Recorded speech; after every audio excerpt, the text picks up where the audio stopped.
All right, so I was on the horror show recently, and one of the hosts over there got on my ass a little bit in a playful way that he wants more of my Tales from the Crypt reviews because he watched all of them as well, and he's been really enjoying me going back. And so, thank you for that. This one's for you, Fuego. Let's do this. Now, I watched 5 episodes last night, so let's get into them. Now, this is Maniac at Large. And it has Adam Ant in it, and the dude from Tales from the Hood. It's directed by John Frankenheimer. And I have a bunch of stuff written down here, but as soon as the end of the episode happened, it kind of changed my perception of the whole episode.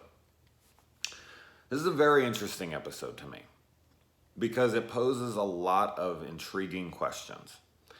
And I guessed that she was, spoilers obviously, I guessed that she was the killer, like, I don't know, 5 or 10 minutes in. I just kind of said it like, oh, it would be funny if she was the killer, and then she ended up being. So I'm not like patting myself on the back or anything, but I don't really think that matters so much. I mean, the twist working, it definitely should, that would bring more enjoyment to the episode, absolutely. If you don't fall, like if you fall for a twist, it always makes the experience better.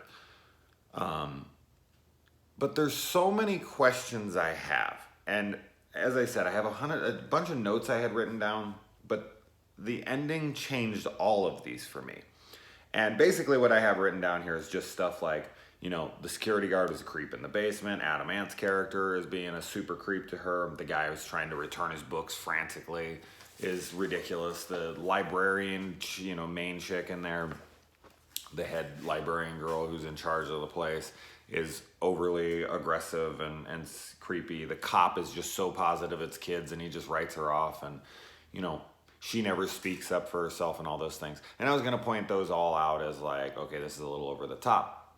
But when the episode ends, a lot of questions arise for me, because I feel like this could be, thought of in a few different ways. Like, you could perceive this episode in a few different ways. And one of them for me is like, yes, she's the killer, but is she?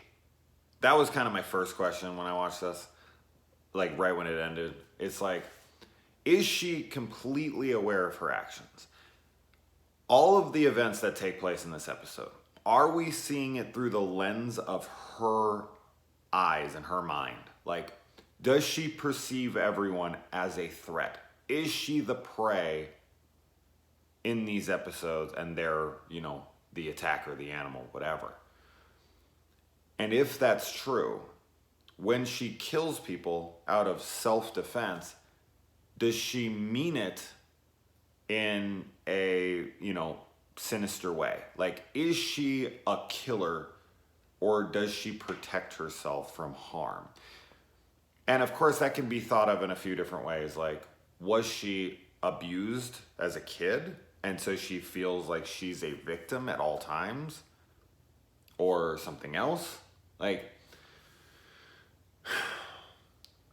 when she goes into her psychosis towards the end, like, because she stabs the librarian thinking she's the killer, she kind of goes off into almost like a secondary personality, like Norman Bates does at the end of Psycho, where he becomes his mother again, because she's the strong one, because, she is the dominant personality. She talks about how, like, she has to move, that it's time to move on again. But it never comes off as that she is, like, a villain. Like, that she purposely did this stuff, that she has any desire to harm people. Like, I took this as she is protecting herself, that she sees all of these people as threats when they're not really threats. Like the guy down in the basement who's grabbing her hand, or the guy who's talking to her about all the murders and all that stuff. It might have been a version of that, but she saw it in a much more scary and threatening way. And her mind reacts to that by, running away and crying foul and all this stuff. And, eventually she ends up protecting herself, and then blaming it on them for being the attackers and justifying that by being like, all right, like, I need to move. I need to get out of here. So I thought this was a very intriguing and thought-provoking episode because you don't really get villains that are the twist killers at the end. That you're like, are they though? Are they really? Because I'm not sure she is. She could be. She could have that urge to kill, and this is how she justifies it. But I don't know. I'm not so sure. So I'm curious on what you guys think. Let me know. I don't know if anyone else kind of just like was, overthinking this way too much, but that's kind of what I do. All right, let's move on to the next episode.